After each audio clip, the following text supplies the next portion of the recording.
Welcome, guys, to ILWPOD. I'm your host, as always, Justin Wright. Today, we are welcome with manager of Jamie Jameson, Zander P. Gabriel. How are you doing, man? I'm pretty good, brother. How you doing yourself? Good. Like I told you off camera, I'm pretty excited. I got to talk to um, Jamie the other day or a couple weeks ago. He told me you were one of many people definitely get on here and to tell some stories. So I'm excited. Awesome. Me too. Before we get started into the meat and potatoes of the conversation, do you want to throw out any social medias, upcoming events, or merchandise or anything? Yeah, absolutely. Probably all three of those things. Social media, you can find me on Zander P. Gabriel. I'm one of the best PG wrestlers you'll ever meet. I'm on Facebook. I'm on Instagram. I'm on Twitter. I'm on YouTube as well, just Zander Gabriel. That's where I post all my most upcoming highlight reels, promos, match recaps.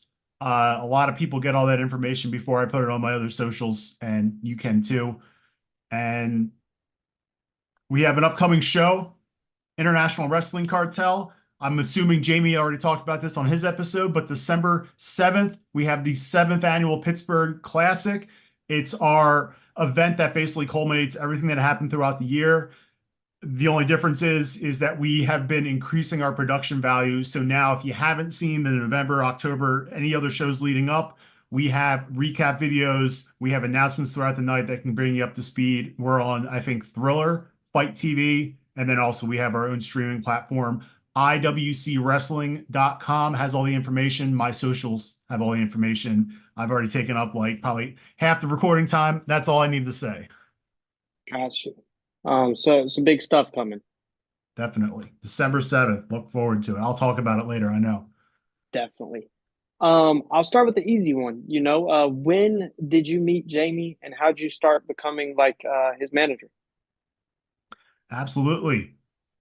We both were trainees at the Iron City Wrestling Academy, IWC Wrestling's school.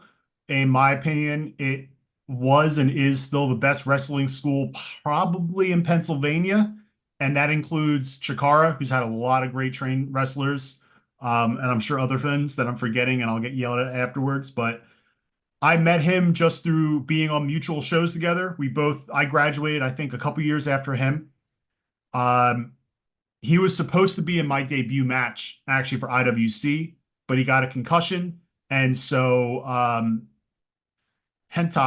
Super Hentai, masked wrestler in Pennsylvania, he stepped in his place and whooped my butt instead. Um, so we've had, I guess, a rivalry because he was supposed to be my first match. As time went on, we just became friends. We would talk at shows.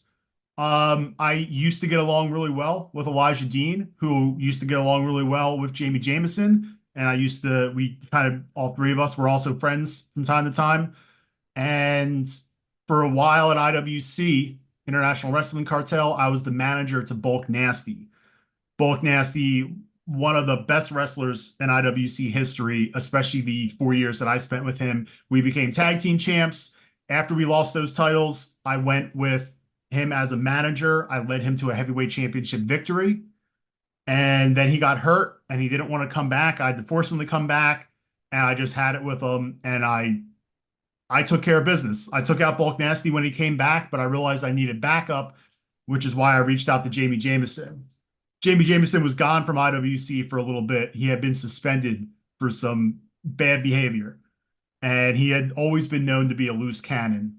A lot of the people he was paired up with really just encouraged him to go kind of off the handle. I reached out to him because I saw potential. I saw him being iced on the shelf a little bit from IWC. I said, "Hey, do me a favor, come to our event." It was at the Pittsburgh Classic just 2 years ago, actually, the fifth annual Pittsburgh Classic. Me versus Bulk Nasty. Bulk Nasty pulled some shenanigans, was the lucky man that night. But I walked out with Jamie Jameson. He came in with a sledgehammer and attacked Bulk Nasty on my behalf. He helped me, carried me out, hand held high. And since then, we have been calling each other, talking every single day with ideas of the lost time of Jamie's potential here in IWC. We're making up, I think he's been wrestling now in IWC close to 8 years, maybe 7 years. and we're making up for all that time that he just wasn't recognized. I saw a lot of potential in Jamie. I wanted to partner with Jamie. We did a little bit of tagging, but then I wanted to go back to managing because that's how I led my last client, Bulk Nasty, to a heavyweight championship. That's what I plan to do with Jamie. Um, in between that, we did have another tag team partner, which you can ask me about later on, but right now it's Team Jamie all the way. Highway Outlaws, we may be updating our logo, but like I said, Team Jamie. So like what would you say that draws you to Jamie? What draws me to Jamie is his aggression, Okay. his ability to flip a switch at any given time, a lot of times without notice, to be the aggressor in any situation to where most people will back down. There's a lot of people in IWC who won't back down. Bulk Nasty didn't back down. Our current Victor Benjamin, the Savage Gentleman, Victor Benjamin, isn't backing down, which is someone Jamie's going to have to take care of December 7th. Uh, that that seriousness that Jamie can introduce immediately in any promo or any promotional speech he's making, I should say, anytime he has the microphone in the ring, anytime he's wrestling someone. Because he's not going to exert all his energy right at the start of a match, but when he realizes he has to, like I said, flick of a switch, he is ready to go. And I felt that it really complimented me well because I'm just going to go along with the flow of things. If someone's being aggressive, like, hey, I want this parking spot, I'm going to beat you up. You know what? I'm just going to take the other parking spot. I don't want to fight. I don't need that. What I do need is someone like Jamie who would step in and fight for that parking spot at the drop of a hat. And again, that it's scary sometimes when I'm doing things with Jamie because things that we haven't discussed to do yet, like, hey, here's our game plan going into this match, he will snap and become the silverback gorilla in any situation and just destroy. This guy's been dropped on his head at least every other match that I've been with, and he always gets back up. This guy's lost at least 2 pints of blood every single match I've been with him in, and he always gets back up. I know it's already taken the Iron Man of professional wrestling, but that would be Jamie Jameson, who is rarely ever not wrestling, even when he is hurt, even when he is injured. He's the guy that you could compare to The Undertaker in our locker room. And considering we have Bill Collier, one of the best wrestlers I think ever, Jamie Jameson is a better Undertaker than Bill Collier. Okay. Um, what what went into the decision from going as an in-ring competitor to like making that transition to manager more so than competing? Definitely. I still sometimes ask that to myself, like, is this the right do you want to get back into wrestling more or you like what you're doing? And I don't always have the answer, but the initial drive from active wrestler was really a lot of the promotional videos that I would make outside of our matches, our monthly events. When I was with Bulk Nasty, he was a hard guy to get in contact with. I really thought he was my best friend for a while.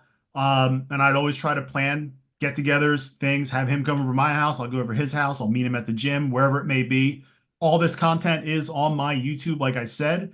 And I would film it because I want to promote our friendship. I want to promote our aggressive tag team to have people come in and buy tickets at the end of the day.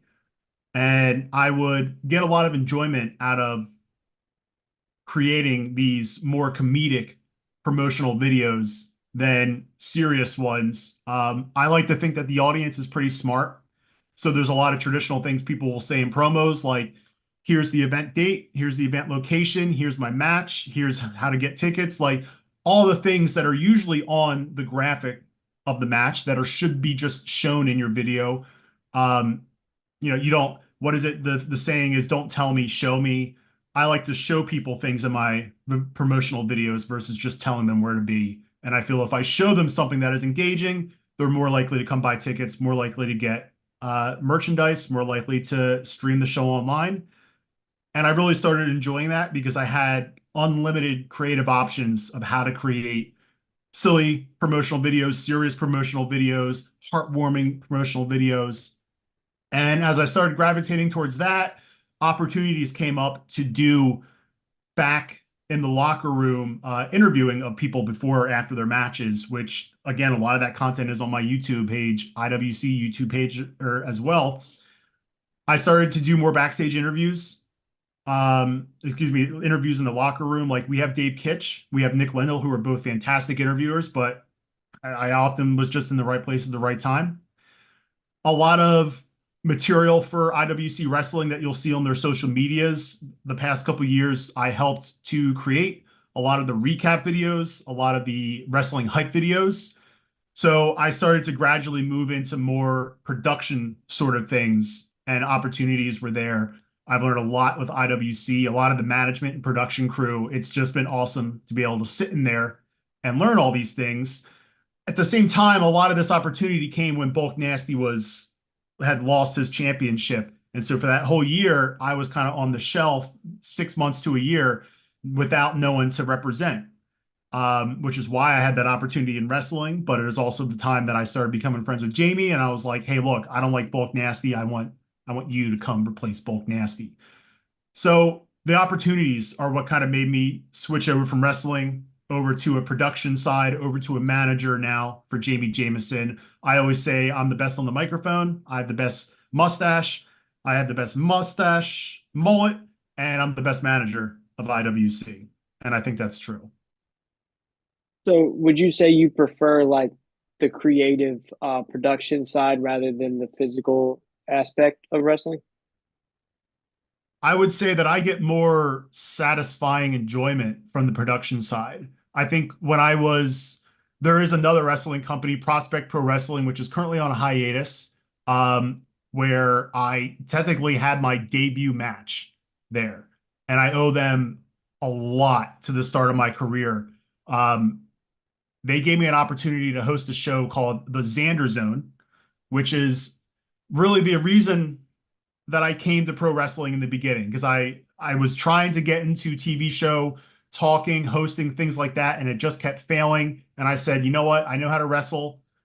Let me go bring this platform for wrestlers who are not good at promoting themselves an opportunity to promote themselves. And ironically, Prospect Pro Wrestling 2PW let me host the Xander Zone event on multiple events of their own.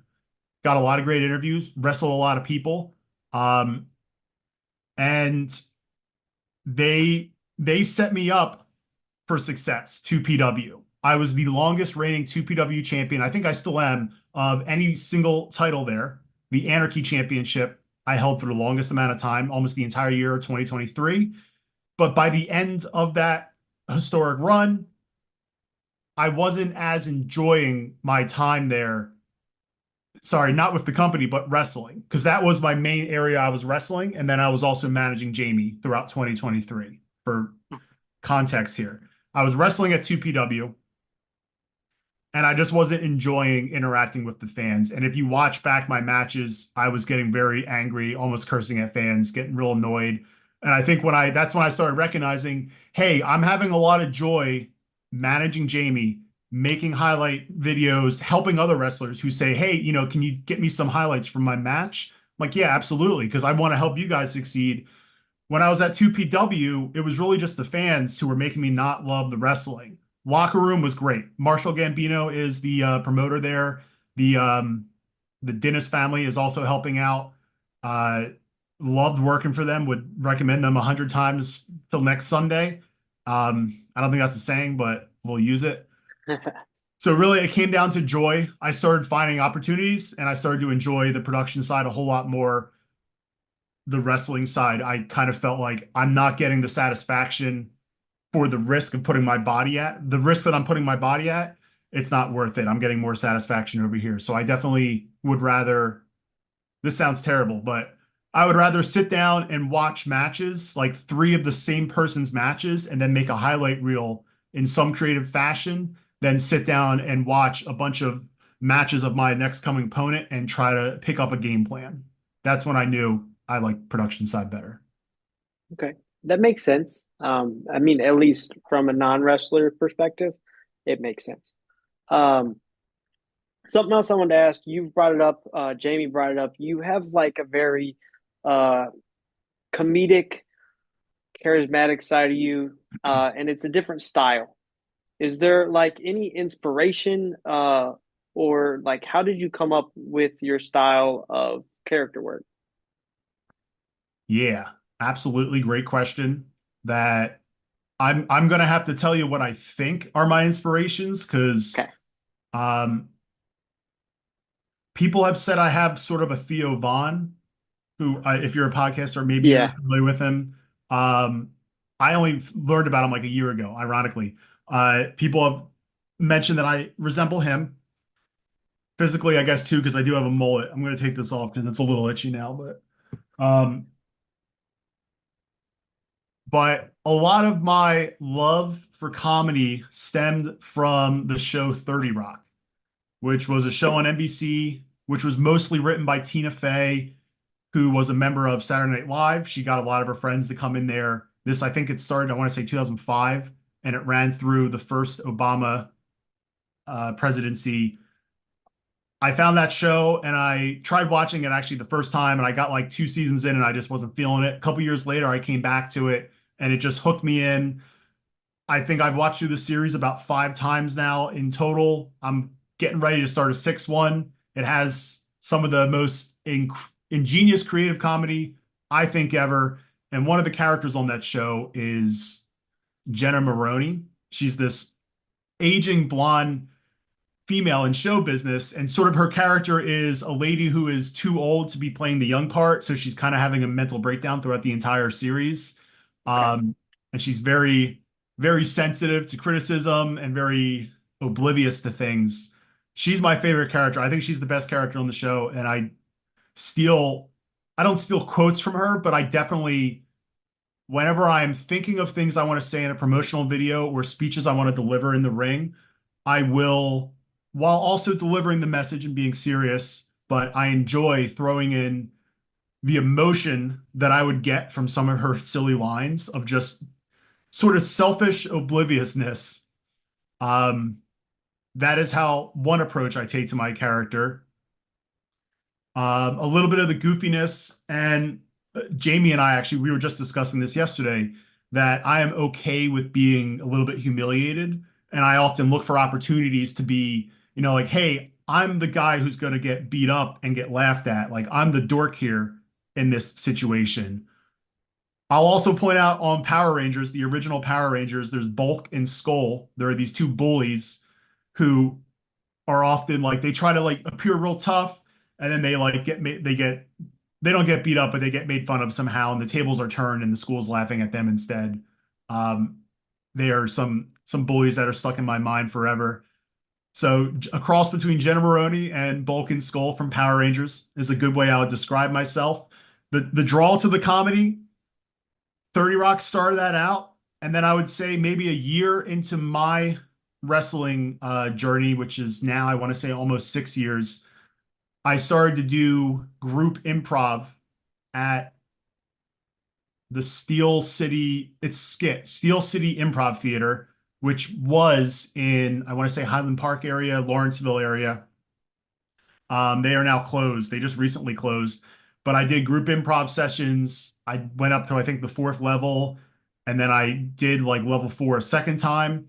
Um, and then I also have just recently did my first single solo stand-up act at the Arcade Comedy Theater, which is downtown Pittsburgh. I took a class. I got like a 5 minute set. Um, I think that might be on my YouTube as well. I talk about the movie The Lake House. It's a great bit. So I it was weird to me when I first started wrestling. I think my aspirations were I want to be the next like Will Ospreay, just doing like all sorts of flips and stuff. And as I went through it, when we were through the year of training at IWC, we were given the opportunity to like, hey, start speaking. Like people are listening to you, so they need to know what you're putting into this. And as soon as I was told that, they just couldn't shut me up. So again, I kind of gravitated towards more of like a speaking role, the manager role, and then thought improv would be fun. I think I started doing it right after the pandemic, and I was desperate for social contact with people. So I've done improv, both group and then solo, just through classes. 30 Rock, huge inspiration, and my own witty charm and willingness to be the bunt of the joke. Gotcha. Um, comedy nowadays is a lot different than it used to be. Now everybody's very opinionated. Does that make it difficult to find jokes that can hit people hard but won't hit them too hard? Or do you just go for it? So when I've only done two solo improv like stand-up sessions. One was for my graduating class, and then one was just halfway through like it was like an 8-week class. I went to an open mic and said some jokes. There was like two people, they laughed, that was it. So for actually creating jokes, I couldn't really tell you about the sensitivity to it. A lot of my comedy is, I would say it's more physical and like you have to be watching me doing something and explaining something along the way. I didn't really enjoy doing solo stand-up where I was like kind of leading like my own show. Like, I don't know, I didn't really like it. I much preferred the group improv where I was working with somebody else, which I think is why I just work so well with people in the ring in general, Jamie especially. But um sensitivity to jokes, I don't know. I get away with it because again, I like to be the one who is humiliated. Okay. So the way I think about it, anytime you watch a sitcom and something bad happens, like a lady comes and knocks the dude's books off and they all spread all over, and the kid's like, oh man, and you hear the audience in the background like kind of chuckle, and then it cuts to a next scene. The reason they can chuckle and get away with it is because if the camera just stayed there and you had to watch him pick up his books, you'd be like, oh, this is uncomfortable. You'd feel Um, that. but that cutaway gives you like this, a breath of fresh air. Like I can wipe my hands from that humiliation. I like to capture that little second of where you can laugh at someone and then not make them feel guilty about it afterwards. And if I can, I never actually thought that through before, but I think that's what I like to do is I like to do comedy where ha ha ha ha on to the next thing. I don't feel guilty for laughing at this guy or feel bad for him. Okay. I think it's interesting, especially in like a wrestling sense. Because I don't want to say you're a comedy wrestler, but there are comedy wrestlers, and like it's a lot of it's kid humor. But from what like Jamie's told me, like I wouldn't say you have adult humor, but it's not like oriented at the 12-year-old audience, if that makes sense. And Um, it's yeah. I don't know how to explain it. He explained it Well, really good. Colt Cabana, I'm Yes. sure, the podcaster, wrestler, he said something that really stuck out to me and makes me feel like I'm not a good comedy wrestler. Because I do a lot of humor in my matches. I mentioned the 2PW when I was the Anarchy champion. That's an anything goes stipulation every time. So there was constantly weapons. I had pasta death match. I fell on a burning plate of pasta and still have a scar on the back. Um,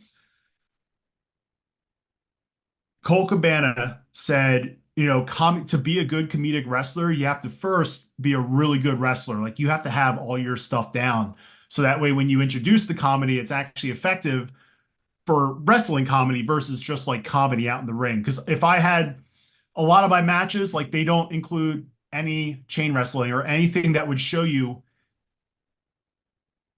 That you could actual really go. aggressive that show me my capability and stuff. And then a lot of times, someone that I've worked well with at 2PW, who just bothered me today, that's why he's on my mind, is Anthony Young, because he's a high flyer. He's an IWC, but he's kind of in a slump right now. So, if you want some help, anyone, give me a call, buddy. I manage for a living.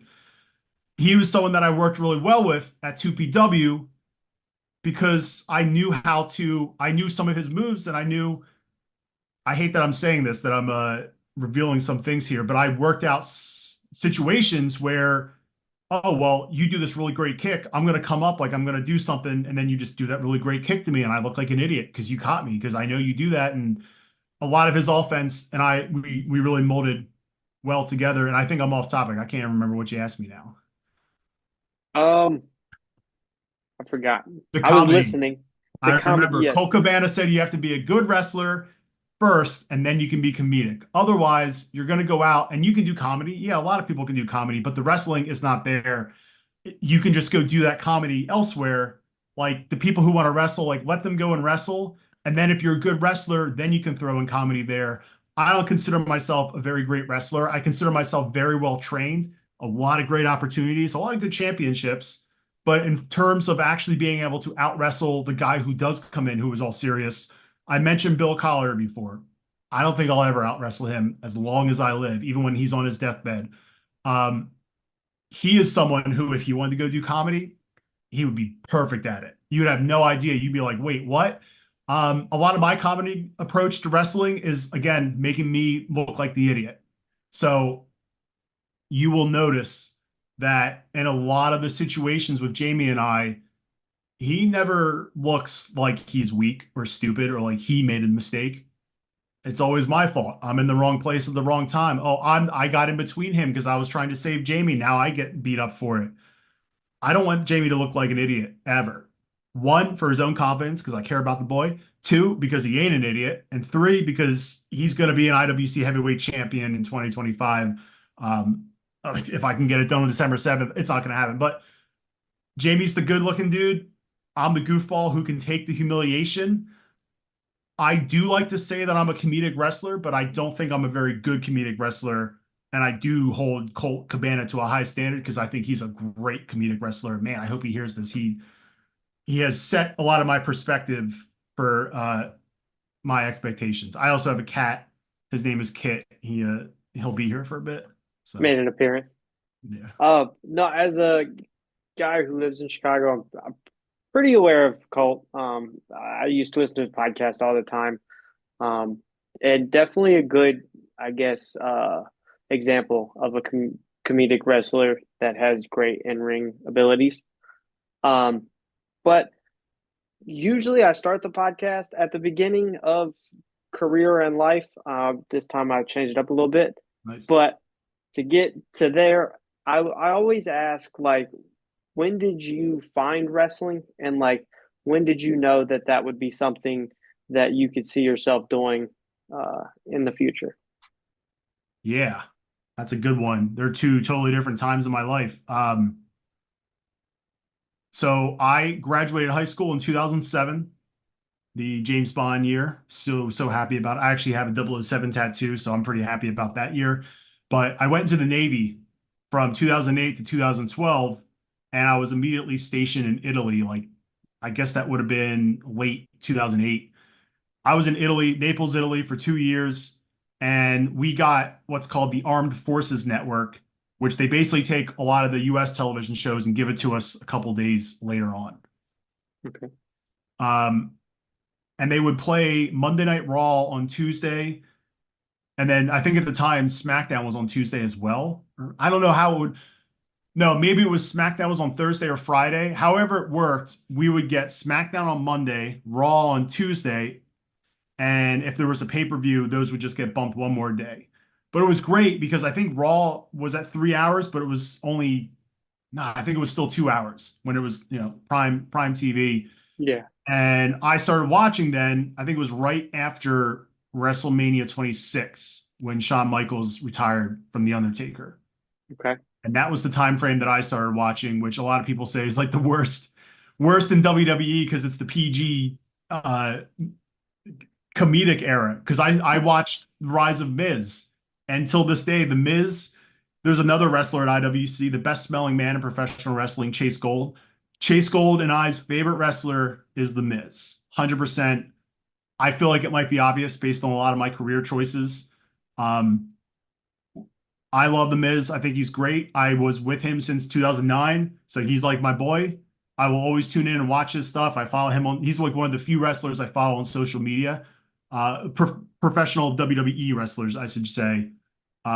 I follow Elias because he's IWC, born and raised. I follow Corey Graves, IWC, born and raised. I follow Asuka. I think she's like the best female wrestler ever. And The Miz. So, anyways, I'm getting off topic, but I started watching wrestling 2008-ish, 2009 when I was away from the US. And I think the reason I gravitated towards it was because I was homesick from the US. And WWE, despite the world wrestling entertainment, is like a very American in 2009, a very American show. Yeah. So I enjoyed the thematics of it and everything like that. And I stayed with it because also I got the pay-per-views for free, which was fantastic. Also UFC pay-per-views for free, which was good. So I'm not promoting for the military. They can do that on their own, but I had a very good career. 2008, 2012, I watched it all, every pay-per-view. I was super hooked into it. After I got out of the military, I moved here to Pittsburgh. I originally was from Philadelphia area, Navy, then to Pittsburgh, and I've been here since 2012. Um, I quickly found some friends who introduced me to Ring of Honor. I had no idea there was other wrestling outside of WWE, like not even the small indie things. We found Ring of Honor. Ring of Honor came to Pittsburgh at some point, and we saw the Silver Bullet, Christopher LaRusso, wrestling at a Ring of Honor show in Pittsburgh. And we said, oh, that guy's really good. He was doing some sort of like gut challenge at the time. I don't remember what it was called, but he was great. And we went to see his promotion at the time, the International Wrestling Cartel, my friends Johnny and Patty. We went there and we loved it. I think I want to say it was like 2015, maybe. There's another faction in IWC. That's all I'm going to reference this whole podcast is IWC. You're good. There was a faction, Team Storm, who's one of the best factions in IWC history. Unfortunately, they lost a cage match recently, so they are kicked out of IWC, at least temporary. Those were our boys, my friends Johnny and Patty. We would go to like every IWC show. Unfortunately, Patty passed away unexpectedly around 2017, I think. And shortly after he passed away, I was like inspired to do things. So I went back to graduate school to get a master's degree, and then I signed up for wrestling with the IWC. And I knew like two people in IWC just from the gym. One of them was Chris LaRusso. I actually ran into Duke Davis at the time, who's now competing for the heavyweight championship at IWC on December 7th. One of the top guys, if not one of the best wrestlers in the company. And I didn't recognize him at all back in 2015. I felt real bad when I ran into him in the gym. But I was in pretty good shape when I signed up for it. I'm going to say 2017 or 2018. So the tryout for me was very easy. They even teased me a little bit, like had me do extra push-ups and stuff. And I was good. One thing the IWC Wrestling Academy does is a lot of squats.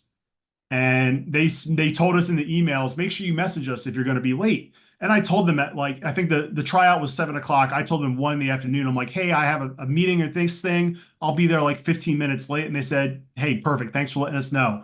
So I showed up late. Two other guys showed up late. And they were like, oh, you didn't tell us you guys were showing up late. You got to do like 300 squats. And then I was like, oh man, I'm glad I showed up on time. And they're like, you know what? You join them. So I ended up doing 300 extra squats and then the tryout, and I still did all right. At least one person will throw up at every tryout. But it doesn't have to be you. If you want to try out for IWC Wrestling Academy, again, IWCWrestling.com, just come in shape. It's a serious business. Put in serious work. So 2017, 2018, I got into IWC. I got into wrestling because I found it in the Navy when I was homesick from the USA. I trained at IWC, graduated, went on to become tag team champion at IWC Wrestling, managed Bulk Nasty, managed the Highway Outlaws, managed Jamie Jameson. I was a champion at 2PW. So the Miz, I guess is what I'll say. He was the first big dude that I loved a whole lot. John Cena, yeah, he's always pretty good, but I was a Miz guy. And you got there at probably prime Miz. Like that's world champion Miz. The rise of the Miz was Yes. at '09 to 2012. I didn't know he was Um, in a tag team when I first watched him with it's good stuff with John Morrison. Tom Morrison. Yeah. See. Yeah. Um, First, I want to say, thank you for your service. Um, Yeah. Thank you. Doing my research, I didn't realize you was a Navy guy, so I appreciate all the things that you guys do. Um, with that, like getting out of training, was it something where you knew that, hey, I'm going to wrestle, or was the management seed there, like at that point as well? Um, Man, no, I thought I was going to wrestle. I did want to host the Zander Zone, and I Okay. pitched it early into my career, really until I ran up to Jamie. A lot of my pitches for ideas were always very too overly respectful. Like, hey, I have a great idea. Here's how it's going to work for you. Like I was doing like a business plan at work. Um, Not to say that I don't think wrestling could run that way, very, organized and respectful, but some you got to learn how to pitch to things. So a lot of my pitches were very weak. early on and very like, oh, but if that doesn't work, here's 14 other ideas. So they're like, oh, well, okay, like you're not super serious about this single idea. Then when I met Jamie, he kind of was a little bit more aggressive, and obviously it's working out for him.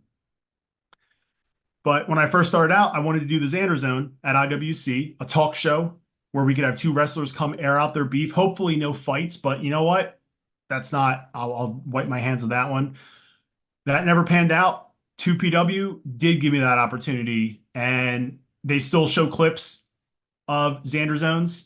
Xander Zones have led to a lot of feuds, long-term best feuds. They've led to a lot of great matches, a lot of great people. I hosted the only all-female talk show in 2PW history, the Xander Zone. And then really they were the ones who like 2PW was the one that showed me, hey, you can probably go do interviews in the locker room. Hey, you can probably go. I used to reach out. I mentioned that Anthony Young wrestler again. Um, there's also the great Alexander. No, that's the wrong Alexander. Oh my gosh. Alexander Apollo, who used to wrestle in IWC. He now wrestles at Rise. Um, those were two people that I really liked, and I would reach out to them and say, hey, like let's go do a promotional video for this upcoming show. Um, let's go, like let's go get some photos of us, excuse me, working out, something like that. And I started to like 2PW gave me that confidence that I could go and assist other people in promoting themselves, kind of without feeling like I'm just walking in and saying like, hey, I'm really good at this because I've done improv and because I'm older than you or something like that, whatever. I do what I say. You don't know me or anything like that. 2PW kind of gave me a little bit of credibility to go and approach people. And I never told any of those people, Anthony Young or Alexander Powell, hey, you guys suck at promoting. I just liked them and thought that they had areas they could improve. And when I offered my help, they accepted it. Bulk Nasty, the same thing. Reluctantly, Jason Tyler, Jamie Jameson. So at first, I thought I wanted to wrestle. And then when 2PW let me be creative and kind of explore other areas, I grew stronger in the managing side, the promoting side, and I think 2PW recognized that. Like I said, unfortunately, their fans were just vicious to me at the end of it, and I kind of lost a little bit of steam. I feel bad. I wish I would have given 2PW a better quality Xander Gabriel towards the end of my in-ring career. I shouldn't say in-ring career is ending, but this portion of it. IWC just happened to need more social media aspects. And they also let me run with the ball a little bit as well. IWC Facebook page, their Instagram for a little bit. I was posting things, um, and I enjoyed that a lot. So yeah, once the opportunities came, thanks to the confidence 2PW gave me, I went to be the next Bill Collier to being the next Miz. So like, is the Xander Zone something you thought of in like a response to a Miz TV, like something similar? Yeah, the Miz TV, the barbershop, the Highlight highlight reel, reel. I'm trying to think of Roddy Piper. I'm Piper's Pit. Piper's Pit. Thank you. Yeah, all those things. Those were always when I grew up. I barely watched wrestling. I knew it existed. I kind of had like little respect for it just because a lot of stuff is predetermined. But as I got older and was just like, well, yeah, everything on TV is predetermined, but it's also a very challenging live thing to do. And it's almost like going and watching an opera or a ballet. I know these people aren't really Swan Lake, but I know that they're putting in all this effort to make it using the confinements of a wrestling ring and still putting on a live performance was what like really gravitated me towards it. And uh losing this train of thought, Justin, it's gonna come back to me. It's gonna come back to me. 2PW gave me that confidence. I'm just gonna repeat what I said last time. Yeah. That's fair. Um, you was the 2PW Anarchy champion. Was that the one you held for like the longest reigning? Yeah. Longest What reigning was champion in 2PW history by like 45 minutes. Um, and then the longest reigning Anarchy champion so far. We'll see. I know Felix Kaz has it right now. So yeah, I had my friend Stevie LaBelle held the title and he really didn't deserve it. So I I might have like kicked him in the back of the head at one point, and then we wrestled, and I just took advantage of that, and I took it from him. So What does that like championship and that reign mean to like your in-ring career so far? I think it was a rough start for that reign. Yeah, let me just think about the reign first. It was a rough start because the Anarchy Championship was hardcore matches, lots of people getting beat up and stuff. I didn't want to do the hardcore stipulation, so I would constantly tell the ref, no, like let's just have a regular wrestling match. And they constantly said it wasn't up to me, which is crazy because I was the champ. It should have been up to me. So a lot of my matches were not hardcore. If anything, if someone introduced a weapon, I would get rid of it. I wouldn't play around with it. Uh, and as time went on, I started realizing that embracing some of that anarchy, some of these weapons that are being introduced wasn't too bad of an idea. Chest Flexer, the man who would beat me for that championship, he stuck my hand in a microwave. He put a hot dog bun on me, tried to eat me, hit me with a pasta hammer, set me on fire with pasta. I would say from the beginning of not wanting to do anything, against the traditional rules of wrestling, I realized that there is some good opportunity to be found there. In terms of my in-ring career, I was being overworked at IWC for production. And I felt like I was being underappreciated. And I guess this is like the shoot part of your podcast here, but I felt like I was doing a lot for IWC behind the in the backstage area in the production area, and a lot of it wasn't really being recognized, and a lot of it was underappreciated, and it didn't end on a good note either. Like I gave them, I think maybe 3 months head notice that at the end of 2023, I wanted to step away from IWC production and just focus on Jamie, which turned out to be the best decision ever. I still miss a lot of those responsibilities, but told them 3 months in advance, and it still ended like I was working like New Year's Eve night. Like it was real pain in the butt. So it didn't end very well. And unfortunately, that really soured my mood on wrestling in general, which then rolled over to the in-ring career at 2PW as the Anarchy champion. And I felt like I just didn't want to. I wanted to be there in the locker room with all the boys, all the women who also wrestle now. I know they have Ava Brooks wrestling. I wanted to be there in that atmosphere and enjoy it and help cheer on people. But 2PW was giving me the opportunity to wrestle. Maybe if I had spoken up and said, "Hey, look, I want to transition over to managing. I want to transition over to back in the locker room interviews," they probably would have been like, "Absolutely, thanks for letting us know," because it's a very nice professional communication there. Um, so it soured my opinion of in-ring wrestling, kind of doing that, along with the IWC being overworked. Since I have stepped away from producing things with IWC, I still have done a few ad hoc videos throughout this year. A lot of those were just on my own accord because I felt like, hey, these guys' matches have been going on for 3 straight events. They need something to sell this final match. So I've jumped in and helped out. Um, if there was ever an opportunity to go back to production under some new terms and agreements, I'd jump at that opportunity. The in-ring career, I'm fine with stepping away with right now. Like I said, I was really happy and fortunate to be the longest reigning 2PW champion of all time. Really happy that they gave me the opportunities that any wrestler in my shoes should have wanted. I think if I had better communicated with them, they probably could have put me into a better direction and I would have been happier to stay around. And no, there's like probably no heat with me there, and if there is, like I want to squash it with Marshall Gambino or anything because I loved working for the guy. He appreciated me. I know he does. But if they ever come back, I will try to look for opportunities at 2PW. Well, excuse me, Justin. When 2PW comes back, I'll look for opportunities to go work there in a better role. But in ring right now, it kind of soured out with 2PW at my own fault, and I'm not interested in getting back in the ring anytime soon. Fair enough. Fair enough.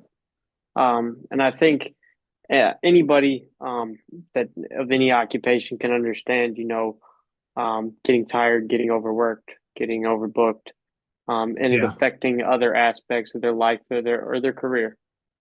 Um, on the other hand, I was going to ask, you mentioned earlier you won another championship in IWC.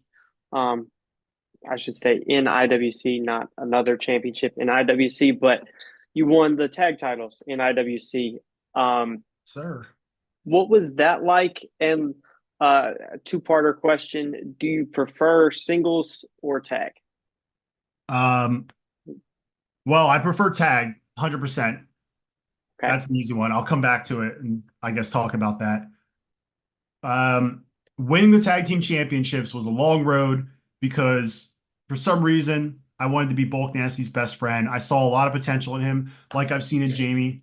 Jamie just participates a lot more. Bulk Nasty is I think still the biggest dude in IWC, 6'3", 280 pounds, and that's like after he's sweated out all his water weight. Um, he's a big dude. I wanted to represent him. I wanted to be with him. I wanted to be a tag team with him. I actually debuted. He was on my team, and you know what? We won. And then we won our next match, and then we won our next match, and I believe we went undefeated all the way until we finally won the tag team championships. And I pinned everyone the entire way up. I was carrying our team. Long time later, I got rid of him because of this, but he didn't want to really admit that I was the integral link to our team. Even when we won the tag team championships, the actual night, it was exciting for me, but it was also a letdown because he took both belts. He didn't want me to hold them. The next event, we we had our rematch with the regulators at the time. We were able to beat them thanks to Bulk Nasty finally working with me. And that night, he gave me the tag team championship. So I was able to bring it home and start promoting it and letting everyone know I was actually a champion. So as fun as it was to win the championships, as good as an accolade, because there haven't been a lot of IWC tag team champions. There's been some amazing ones. There's been some silly ones. There's been a lot of them. I'll just say that. As much as an honor it was to win those championships, it was better for me at the time. Again, I don't feel this way now, but at the time to have Bulk Nasty come around and accept me as his friend, as his tag team partner, that's what really put me over the edge, made me happy. When we did eventually lose the titles, I still wanted to be by his side because he was a lot more accepting. Bulk was better when Zander Gabriel was at his side. Our tag team name was called Steak and Eggs. I still have a lot of spare shirts. Maybe I'll bring them and just, throw them out to like the poor fans who can't afford merchandise. Um, Winning those titles was awesome. And we held them for a while, I think all through the pandemic. The team Money Shot, which was Elijah Dean's team, who you've already interviewed, they're the ones who took them off of us, unfortunately. It was just they double teamed me. Bulk wasn't there again. Rarely ever was.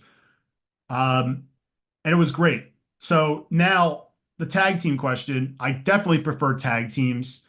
So, two versus two, three versus three is okay. Lucha Underground did a lot of really good three versus three trios.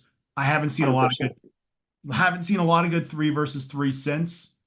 In my opinion, I'm also a comedy wrestler, so um, I like two versus two because again, this comes back to the group improv versus solo improv. I like having someone to work with.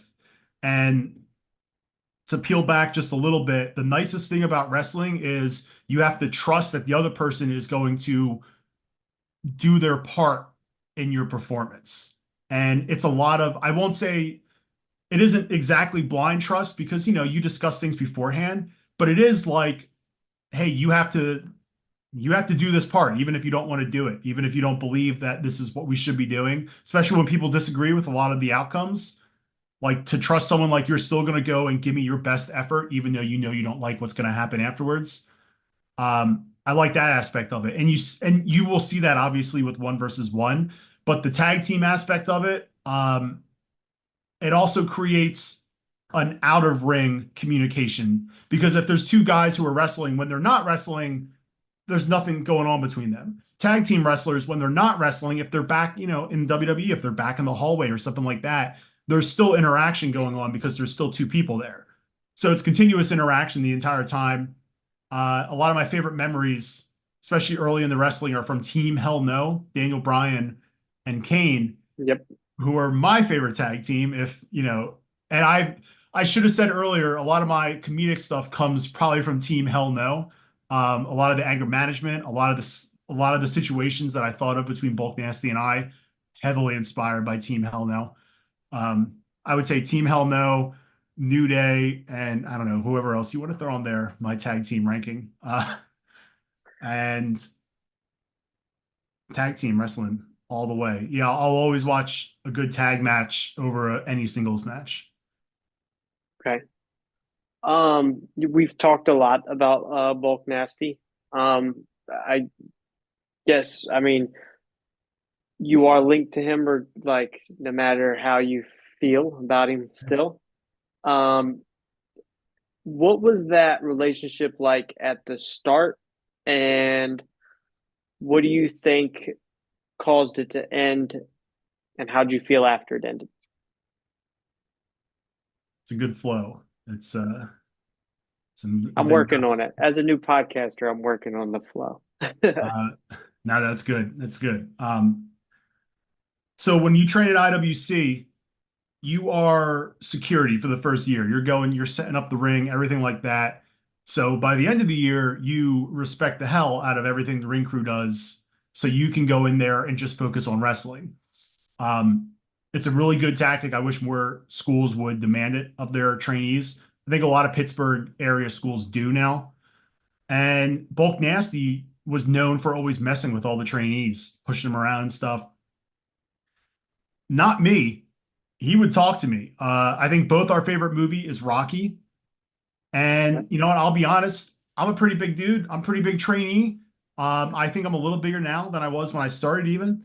And when I tried out for IWC wrestling, I was in like my peak cardiovascular shape. I had done a little bit of personal training on the side, so I purposely, wanted to be in the best shape I could. Runner. In Prior to wrestling, I did bodybuilding for just one event. I did two shows. I got first in both of those, but it wasn't a lot of people. But I learned how to diet and get down to look aesthetically pleasing, not healthy. And because of that, when I got into wrestling, like I was really lean and I looked really jacked. And I think they had really high expectations. I had all the same tattoos. They had high expectations of me. Um, but I wanted to be a tag team wrestler, so whatever. I looked jacked. Bulk Nasty was pretty nice to me, and because he carried a lot of weight in that locker room, because he was nice to me, everyone else was real nice to me. Like people wouldn't make me, like, oh hey, come shave my back. Like nobody would ask me to do that. Hey, can you put some tanner on me? Nobody would ask me to do that. Oh hey, Jimmy DeMarco just threw up in the locker room. Can you go clean that up? Nobody's going to ask me to do that. It's an inside joke. Just kidding. We love Jimmy. And so before I graduated, I liked Bulk Nasty, and I would film myself and do promotional videos prior to even graduating the wrestling academy. I would post them, talk about how much I love Bulk Nasty. He didn't really seem to mind it. I don't think he thought anything was going to come of it, but I kept asking him to be my tag team partner in my debut match. So IWC granted me that wish. And like I said, we won. We were undefeated all the way till we won the tag team championships and lost them. If we weren't undefeated, IWC might have split us up earlier, but no, they kept us together because we were undefeated. We beat tons. We beat a lot of people who went on to become heavyweight champion, high stakes champion, super indie champion. We were undefeated. I thought he was my best friend, Justin. Let me tell you, Jamie. Yeah, he's definitely one of my best friends. I have more best friends now. I decided that I diversify a little bit here. But as time went on, we lost the IWC Tag Team Championships. Sad night. Bulk Nasty took it pretty hard, but IWC saw a lot of prospective future in Bulk Nasty thanks to his IWC Tag Team title run, which like I said, I won almost all of our matches for him. So they let him be a solo wrestler. Bulk Nasty would win the reset button, which in IWC, in a 16-man over the top rope or elimination match happens every January. It's the first event of every year, I should say. And every 30 seconds to 60 seconds, I can't remember the exact interval, someone else comes out. So a little bit like Royal Rumble rules. You start off with two people, and as the match goes on until 16 people are out there, The winner gets the reset button. They can cash it in, or sorry, they can push the reset button at any time, and they get a championship match of their choosing. They can go for the tag title, super indie, high stakes, heavyweight championship, whatever they want. So far in history, it's only ever been used on the high state, or excuse me, the heavyweight championship match. Not always successful either, but Bulk Nasty won the reset button. He activated the reset button, made a match a triple threat, and he ended up winning. That's another cat. He ended up winning, and then he became the heavyweight champion. And he was freaking awesome at it too. He was knocking people out. He beat like four former Super Indie champions, like five heavyweight champions, former heavyweight champions. He had a great run. The man to dethrone him in June, I want to say of 2022 at Unbreakable, Bill Collier. Bill Collier beat Bulk Nasty for the championship. Bulk Nasty was not prepared for the match. He did not physically train well. He ended up throwing up. He was winded. He was terrible. He got beat real bad, and he was pretty upset by it. And then he just didn't show up at the next event. Didn't show up at the next event. That's when I started doing more interviews in the back locker room, started doing more social media things, started doing more production stuff because I was showing up still. Uh, and I would call him. I would try to work out with him. I filmed our workouts, put it on social media. This is all on my YouTube. Again, you can go watch like 5 years of Zander Gabriel being awesome. Bulk Nasty just wouldn't put in the effort. And then he comes back and we gave him like a baby match, like against like two dudes in masks who were like 4 feet tall. Of course, he annihilated them in no time at all. And then he was like jumping around, celebrating, hugging me, like embracing me over the simplest of victories, something that he should have done 6 months prior. And I had enough of it. So I kicked him in the balls and gave him a beautiful DDT. I was just sick of him not appreciating. Again, it's a reason I stepped away from IWC production. I didn't feel appreciated. I felt overworked. Bulk Nasty, I didn't feel appreciated. I felt overworked. And I just didn't want to be with him anymore. And I had the insurance policy of Jamie Jameson, someone that I knew was dying to come back to IWC, who just needed the right opportunity, just needed the right fisherman to reel him back from time to time. I don't like to reel him back too much, but sometimes he just needs reminding of the energy that he has. Okay. What did it look like getting Jamie back into IWC? Like, what did that path kind of look like? Yes. Let's see. I don't know. Now it's like 6 years ago. Because I was pretty good friends at the time with Elijah Dean, who was good friends at the time with Jamie Jameson, I was invited to Jamie Jameson's wedding. Okay. And for little Xander Gabriel's income, I remember I got him a bottle of Johnny Walker Blue Label because he likes good booze, and that was a lot of money for me. I think it was a lot of money for him, and he recognized it. And he was like, "Yo, this is awesome." And so then at the next couple events, we started talking more. I think he appreciated it, and we hit it off. And we realized like, hey, he's a hardcore deathmatch guy. He loves ECW stuff like that. I love comedy. I love Chikara, a lot of the silly stuff in Lucha Underground. Um, so our styles didn't mesh, but I think the respect we had for the genre of wrestling we liked, that's what we could tell. Like, oh, okay, like the genre of wrestling that you like and you respect it, but you also respect hardcore death matches. You also respect Greco-Roman wrestling, all forms of wrestling. Um, so that's when I reached out to him when Bulk Nasty was on the shelf. I was like, hey, I know you're not with IWC right now because they kind of suspended you a little bit. Um, you have any plans on how you're getting back there? And he goes, no, like I've sent them lots of ideas. They haven't said anything, haven't really responded to me. Like they're thinking about it. I don't think they really want me back there. I'm kind of a loose cannon. And I said, well, look, I have a lot of good perception on me. A lot of people respect me back there because I've done nothing but help Bulk Nasty through everything that he needed and helped out other wrestlers. Why don't I request to bring you in? Because they might say yes. And sure enough, they said, yeah, we'll bring in Jamie to back you up if Bulk Nasty's gone. Then Bulk Nasty was like, oh, I'm coming back. I'm coming back. So I still brought back Jamie. After Bulk Nasty somehow beat me, I had Jamie come in and attack him. And IWC didn't want him there, but I said, hey, look, you guys said it was cool. I brought him in. He'll wrestle Bulk Nasty next match. Okay. Like we'll make it fair. And Jamie Jamison beat Bulk Nasty the next match. Former heavyweight champion beat him square, clean in the ring. After he got dropped on his head, and we all had a scare because we thought Jamie was dead. Bulk Nasty didn't care because he's a dumb, stupid silverback gorilla as well. So yeah, the previous question was I was glad to dump Bulk Nasty. Jamie, I was so happy to take all the goodwill that I earned and bank it on Jamie because he's done nothing but give me a return on investment there. All that goodwill is coming back to me. Jamie's 2025 is going to be terrifying. It's going to be so good. I love that I had the goodwill to mention to bring him back, and he appreciates it. I can tell all the time. Like I if I were if I were to quit wrestling tomorrow, IWC would still want to use Jamie out the wazoo because they recognize it now. They recognize how good Jamie is. But Jamie, I don't know if he would want to do it the same way because I think he realizes how much I put at stake to bring him back in after his suspension, and he appreciates it like all the time.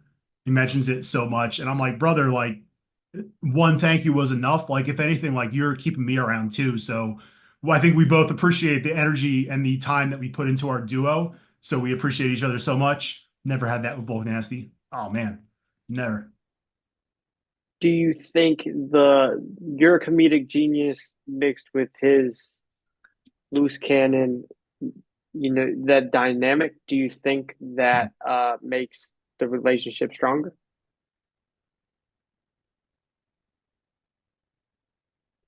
I would say it makes the relationship from how it's perceived by everyone, all the audience, it makes it better. Um,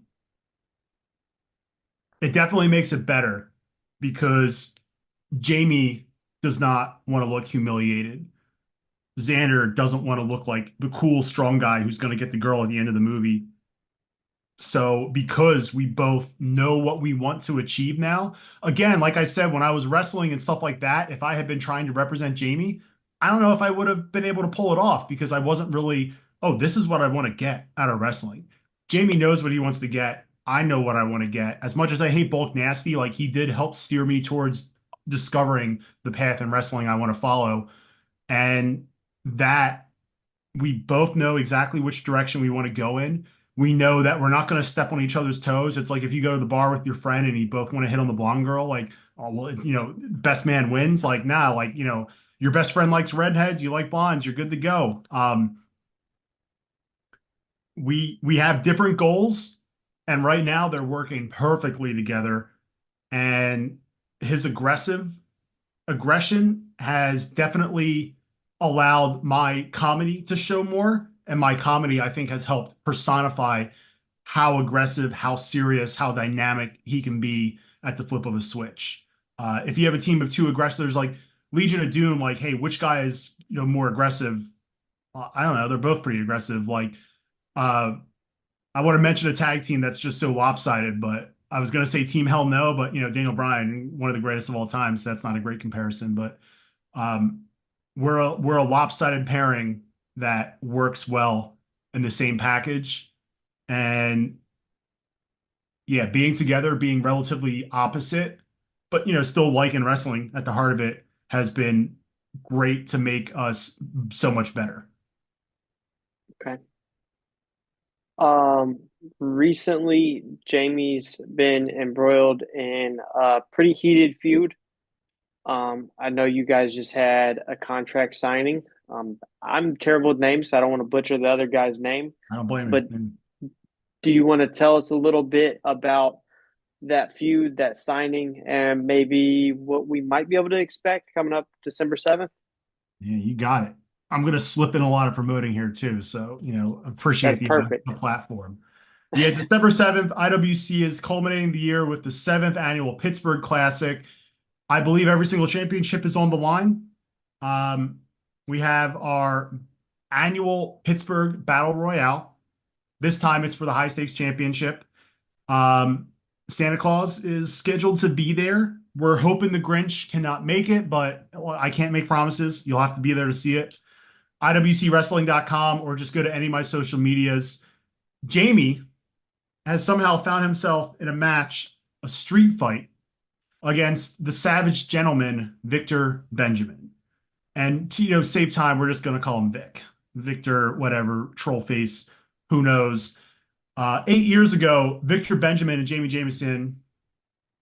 Well, look, like 8 years ago, Jamie Jamison won a match with Victor Benjamin, and the manager at that time instructed Jamie, told him, forced him basically to attack Victor. So it really wasn't Jamie's idea. Couple months later, they find themselves on a team again, and then after the match, Victor Benjamin just kicks Jamie in the head and leaves the company. Just leaves, screams at him, leaves. I'm guessing IWC kicked him out because that he should have been fined for that, probably sent to jail. But anyways, Victor left. At the same time, Victor did leave. He tightened up his game. He's gotten like jacked, ripped. He's gotten married to a beautiful lady. I'm not going to be disrespectful there because I appreciate marriage a whole lot. Um, Victor has been on Ring of Honor. He has been on AEW. He has won matches on network television, things like that. He just came back from France, as he likes to boast. Whatever, he is a champion there, so I'll give him that. He held a seminar in France. Doesn't even speak French, so I don't know how he did that one. Um, he even ran his own wrestling promotion, and it's so funny. He ran his own wrestling promotion in Pittsburgh. And being an IWC guy, like I respect the hell out of you if you're an IWC wrestler, unless you go and do like really crappy things. I respect the ability to change my opinion based on new evidence. But Victor never did anything bad. He just busted his ass and got a lot of opportunities when he wasn't in IWC. I reached out to him on Twitter. I could look up the message, but whenever he did have his own show, I think it was called Wrestle Pit, I texted him on Twitter. I was like, yo, I just wanted to say congratulations. I think that's a huge, big deal. Like I've worked producing shows with Sam Adonis, some of his first shows, and he was very hectic, very overworked. But I told Victor, I was like, I know the effort that it takes to run these events. That's really like commendable. Congratulations. I'm really proud for you, buddy. That was it. I didn't ask for anything. And he just left it on red. He didn't be like, yeah, yeah, you too, man. Thank you. I didn't want an opportunity there unless he saw something in me, but I just wanted to congratulate him. Never responded. Whatever. That's cool. I guess I don't really, we're not friends with Victor here. Um, all that time away, he was so successful on network television. That's the goal. That's where Jamie wants to go. He wants to be on WWE. He wants to be on AEW. I start managing Jamie, and he starts doing pretty good. Jamie starts winning matches. Jamie starts selling merchandise. People start buying tickets because they want to see the Country Hammer. Production and management loves Jamie because they keep bringing him back. They start doubling his pay, and they want me there too. I'm getting paid more now in IWC than I've ever been paid before, which is incredible, thanks to Jamie. And I'm assuming Victor probably saw this because I assume he subscribes to the IWC network, which you can too for only $10. It's the whole entire year's worth of catalogs for $10. He probably subscribes to the network and watches out of pettiness because he's jealous of IWC because they just didn't want him and he left on bad terms. He saw Jamie getting jealous and he said, I'm coming back because I can't, like, no, like, I'm too good to let Jamie become famous. And they avoided each other for like 6 months. And then in some match, I think it was a fatal four-way match, Jamie and Victor decide to just fight all the way to the back locker room and get themselves out of the match. IWC is like, chill out. We're going to give you guys a match. So they have a match at Cage Fury, which was in August. It wasn't in a cage because we all know Victor Benjamin, the cage MMA fighter, would have had the advantage. So it was just a regular match. And for some reason, Jamie wasn't feeling too well. So Victor put a choke on him and Jamie couldn't respond to the referee in time. Again, he wasn't feeling too well going into this. I think there's a Subway up the street from the arena he probably ate at and was sick. But Victor Possible. was able to get an asterisk win here of choking Jamie out. All right. You know what? On paper, I applaud Victor Benjamin.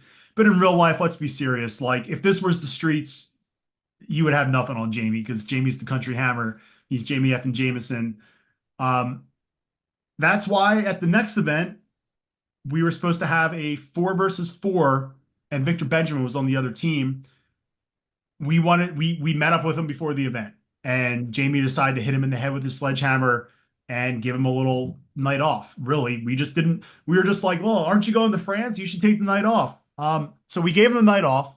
He spent it in the hospital for whatever reasons, and we ended up winning that. I think Jamie did very well in that match without Victor in the picture. But for some reason, IWC didn't like that Jamie supposedly attacked Victor Benjamin, so they suspended Jamie Jamison. You know what? He has a history of being suspended, apparently. Um, Victor Benjamin, the idiot that he is, begs IWC to bring Jamie back out of suspension so they can get a match because he's like, no, I want more. Put me back in the hospital. All right, that's cool. Victor, you think you're a big deal? Well, can't respond to me on Twitter, but that's all right.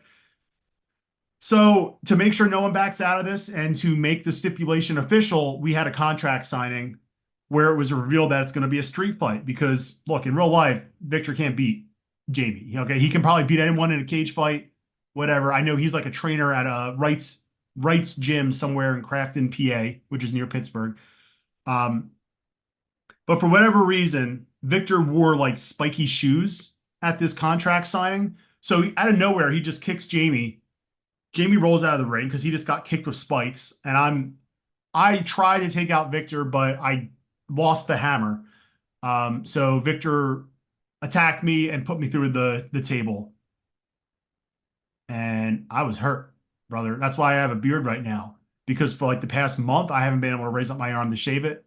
Now that it's grown in, I'm probably going to keep it for a little bit because it would be silly to shave. But yeah, I couldn't raise up my left arm to shave after he put me through a table. So that leads us to their final match in IWC, my preference, hopefully. December 7th, the contracts are signed. It is going to be a street fight because Jamie Jamison says anytime, anywhere, it doesn't matter. He can beat Victor Benjamin, despite Victor being a champion in France, winning matches on network television. Whatever he can do in his free time is great. In IWC, it's Jamie's time. And that's what you're going to get December 7th, plus a whole lot of matches. That I'm not going to promote right now because Jamie's the biggest match on the card. I was about to say that because Jamie had the most important match on the show.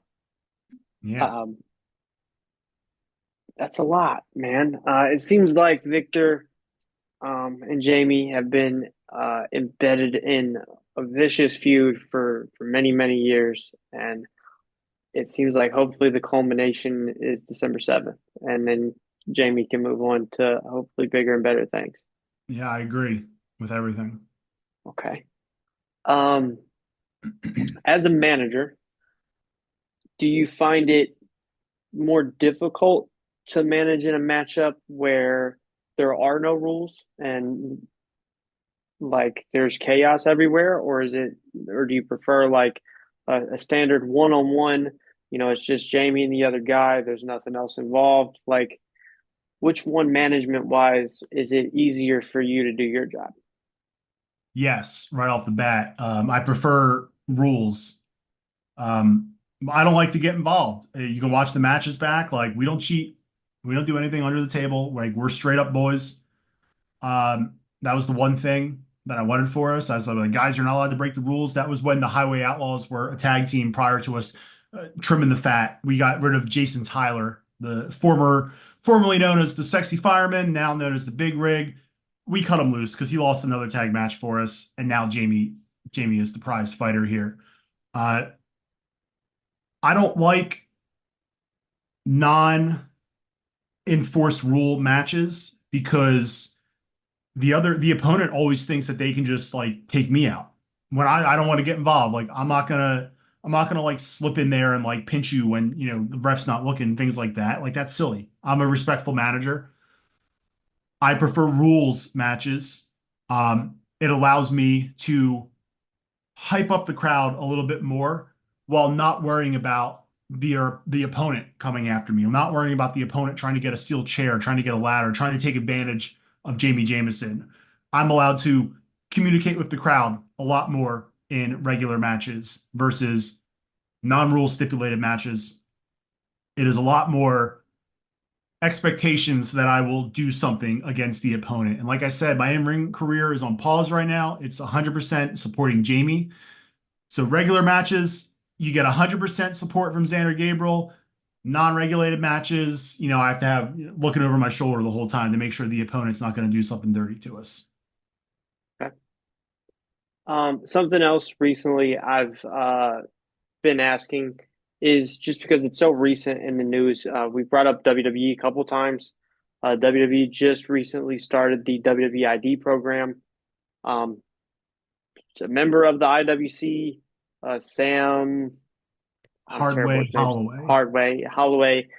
He was one of those guys that was ID'd. Is that something like as a manager that like it's hopes that Jamie gets one of those, opportunities, or maybe you get one of those opportunities with him? Or is it something that, if it happens, it happens. If it doesn't, it doesn't? I got to think before I answer that one. Right off the bat, if Jamie were to get WWE ID'd, I would jump through the roof right now. Absolutely. Zero hesitation on celebrating that.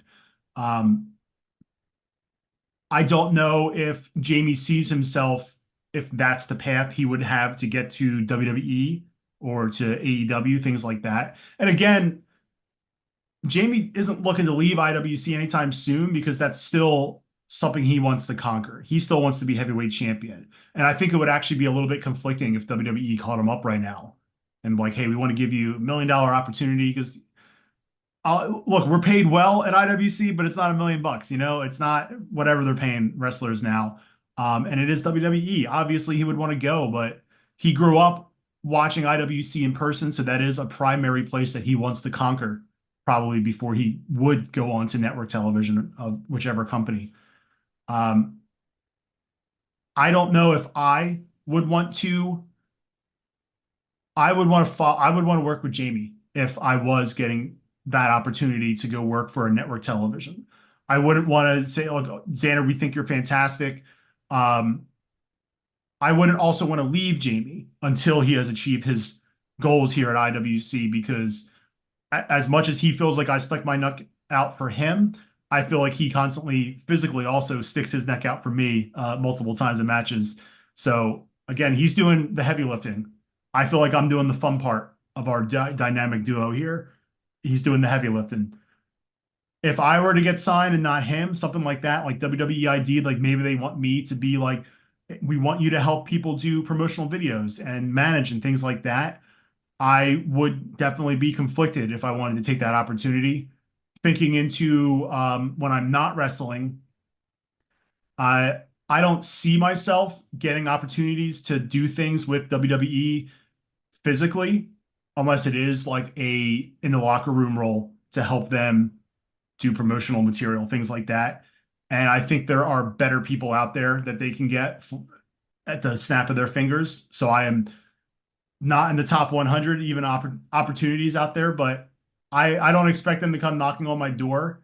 And I have a very, very satisfying existence when I'm not wrestling. So I'm not upset by that. But if Jamie were given the opportunity and they wanted me to come and support him, I would do it until they didn't need me anymore, like without hesitation.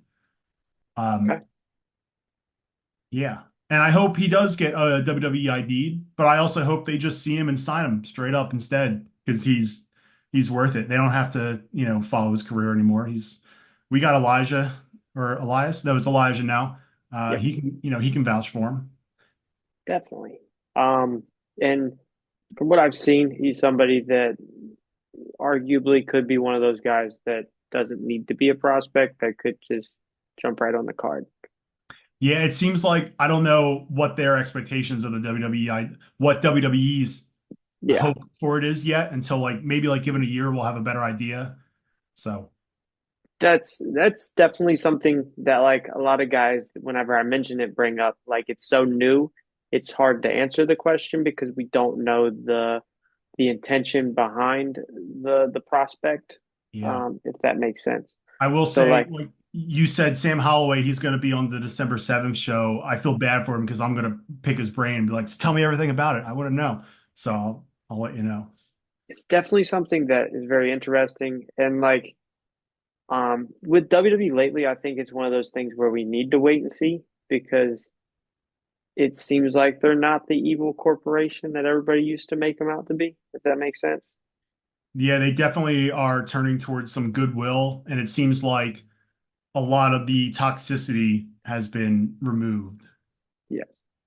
And like, I don't know, from people I've talked to, I won't name names, but like, I think a big concern and like a most recent concern that a lot of them have brought up is like the NXT UK situation, which I don't know if you're aware, but like they went in and pretty much they ruined British wrestling by signing all the top British names and bringing them into NXT UK, and which I talked to somebody about this the other day. I think it was more the pandemic that did that than that, but it's like maybe recency bias has people speculative about the ID system.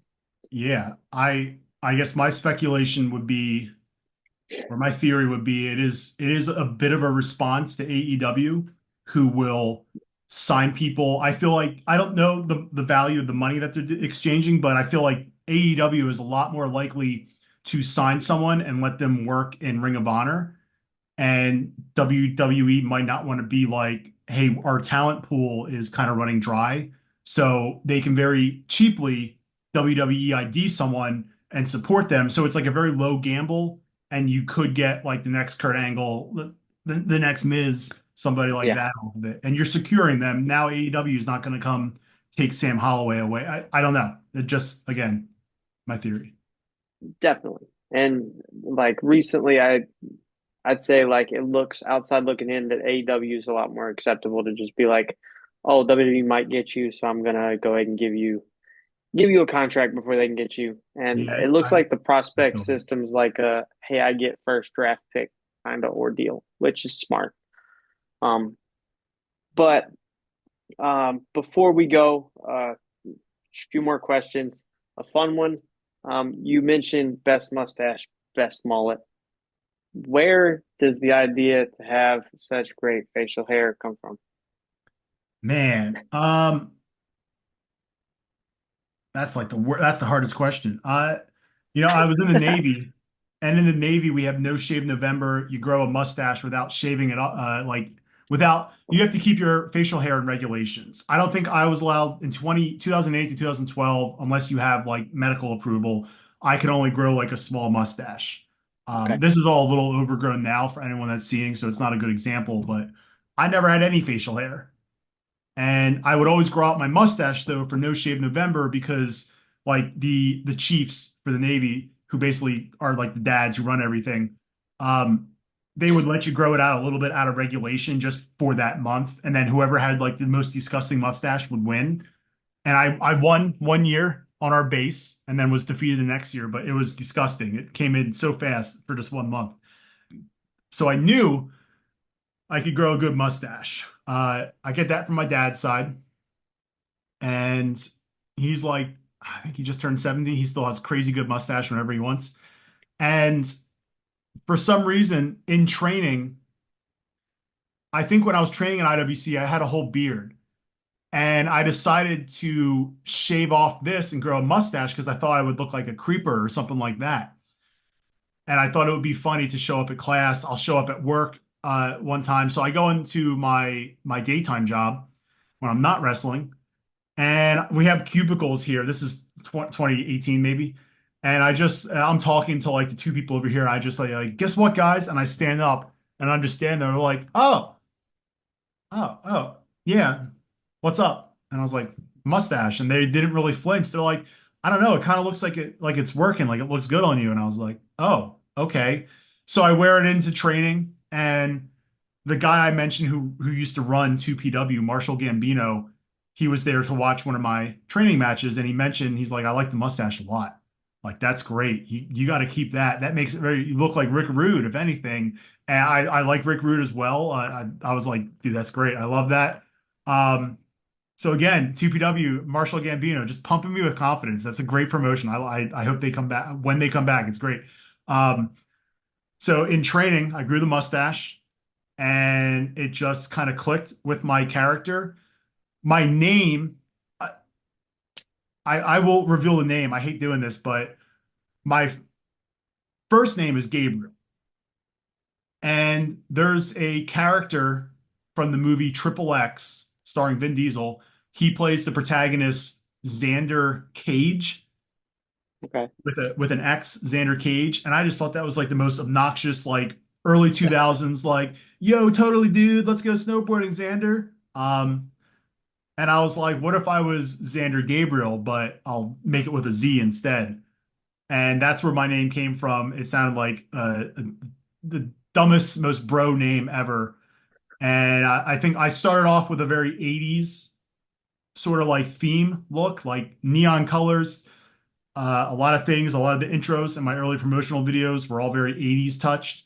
So I definitely was going for that stereotypical, what you think like a greasy, jacked wrestler looked like in the 80s. Not really jacked, but I guess Rick Rude is the Yeah, physical.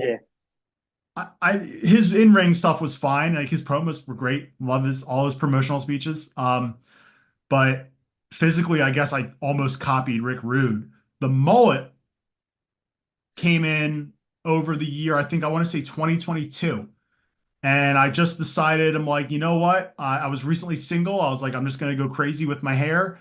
The mullet came in and it was looking real good. Ricky Dawkins, a wrestler at IWC, was trying to compete with me with mullets, but he gave up because he just couldn't grow it. And uh, after that year, 2022, when I was single for the first time in a while, I just hit the weights. My diet was on point, so I was looking real beefy and 80s like with the mullet, and I was pretty lean at the time. Um, Unfortunately, at the beginning of this year, I lost my daytime job like real early into January. And in order to interview in more corporate environments, I thought I should maybe cut the hair a little bit. So in January, like 10th or something, I ended up getting like real short haircut. And this is where we're at right now. It's pretty well. I could probably trim up the sides a little bit, but it is coming back. And it has its pros and cons. I really like the look. This height, this length right now is like my favorite because it doesn't make me too sweaty, anything like that. But when I'm out on the town and I am clean shaven with just my mustache and my mullet, I do get a lot of attention. And sometimes, like, I went to Vegas last 2 summers ago, and I was with my girlfriend my girlfriend at the time, like 2 years ago, still girlfriend. And and I walked off on my own because she had like a meeting at the hotel or something. And when I walked through the Vegas Strip, I got solicited like crazy by every other lady that was walking by me. And I don't think it was how can I say like professionally paid attention to attract me. I just felt real good, real confident. So early January, I guess this actually answers some of your previous questions. When I shaved off the mullet, I almost cried. Like it felt like I was killing my wrestling career.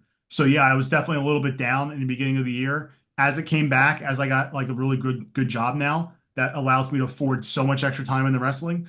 Um, the mullet is coming back.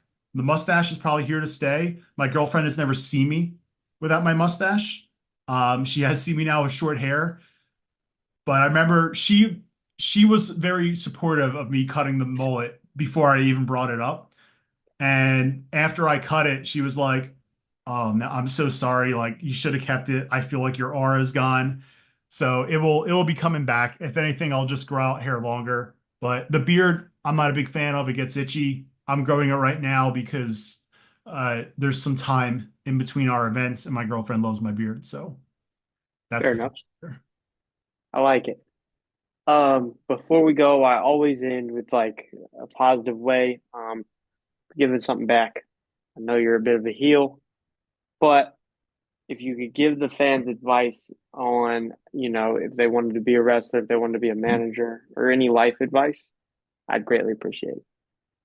All right, let's see if I can do it in reverse. The first thing, life advice, is especially right now, at least in the United States, this is a very states-centered mindset here. So I can't speak globally, unfortunately.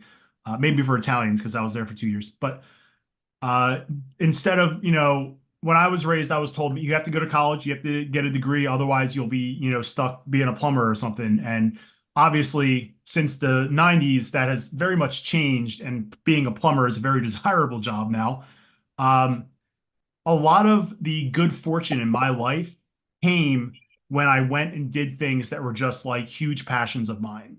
I mentioned I went back to school for my graduate's degree. That was in cybersecurity because I used to work in banking and I hated banking, but I liked all the introduction of cyber stuff.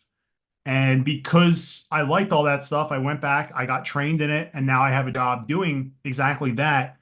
And I'm loving it because I decided to follow what I wanted to do. And it was a little expensive. Luckily, I was, like I said before, I was a veteran, so they gave me a nice discount for degree. Um, Wrestling led me to making friends who have helped me move, who have invited me to their weddings, who have taught me life lessons, who have helped me build things. A former retired wrestler now, Daniel Hooven, who used to tag with Jamie Jamison, 6 degrees of separation there. He actually helped me get a job in my personal life, which was a stepping stone to the job I have now. And if it wasn't for doing what I wanted to do, just be like, you know what? I don't like my banking job. So in my spare time, I'm going to dedicate all my time to wrestling because I met other people who were dedicating their time to the same thing, who love the same thing. I made pure friendships that helped me excel in other parts of my life. Um, and I did that with comedy when I went into improv and stand up and everything like that. So instead of going for the job that makes you think it's going to get you a lot of money, because right now, again, in America in 2024, that's up in the air. You could go and get like a really specific physics degree that, oh, only 4 people in the world have this degree, and you might still not get a job. So you might as well, and I think Jim Carrey gave a similar speech in a graduation speech at his college, but pursue the thing that you like because the thing that you don't like, but will make you money isn't guaranteed to make you money. The thing that you do like is guaranteed to make you meet people, and then you can actually network out and get all these other opportunities in life that you would never have imagined were possible because people that you meet who like wrestling are going to have other hobbies, are going to have other interests. So now, translating that over to a fan, if you want to be a manager, go talk to people at events. I would say don't ever start your wrestling career off with, oh, I want to be a ref. Oh, I want to be a manager. Oh, I want to be, the owner of the company. Although I do want to own IWC, and that's 100% from the heart of me. That's like a reason I think I fell into production as well. But um, go to train to be a wrestler first because if you know how to wrestle, if you know how to bump, if you know the idea of where to go in the ring and everything like that, you're going to be able to then transfer to anything else. But if you just do reffing, then like, oh well, we need a ref who can take a bump in one match. Like, oh no, I don't know how to do that well. Well, your opportunity's gone.